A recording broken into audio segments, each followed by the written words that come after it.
গাড়ি আনলাম নাইলে এখানে 3-4 ঘন্টা বয়ে থাকতে হইব। আমগো তো আজকে ঈদের বাজার, টাকা কামাইতে হইব।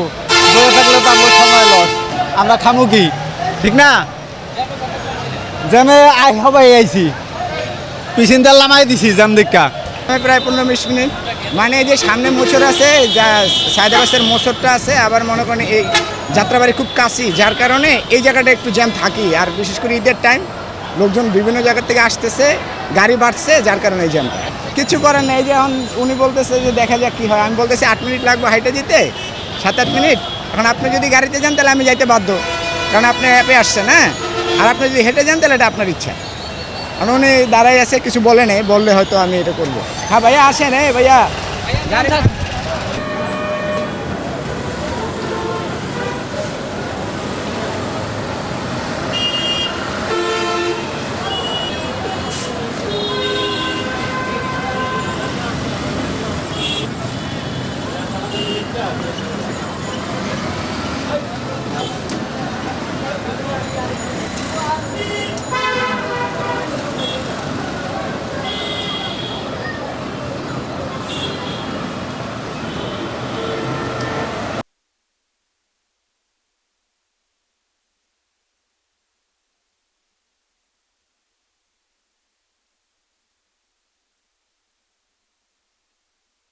প্রায় 1.5 ঘন্টা যাবৎ দাঁড়ানো এখানে। আমাদের জমার গাড়ি আধা বেলার, 2টা বাজে গাড়ি জমা দিতে হবে, এখন জমার টাকা উঠে নাই। যে অবস্থা রাস্তার,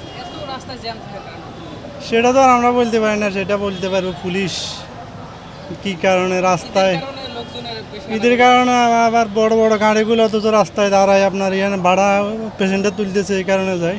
এখানে তো জাম থাকার কথা না, কারণ ওই হিসাবে যায় জ্যামটা আর কি।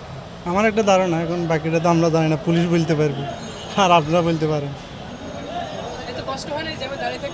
আমাদের তো কষ্ট আছে, টেনশন বেশি, কারণ গাড়িটা হলো আধা বেলার, এটা জমা হলো আপনার 700 টাকা, গ্যাস আছে 300, জামা 1000, এরপরে নিজের খরচ, ঈদের খরচ, বিভিন্ন সমস্যা, প্যাসেঞ্জারের কষ্ট, সেটা কে দেখবে?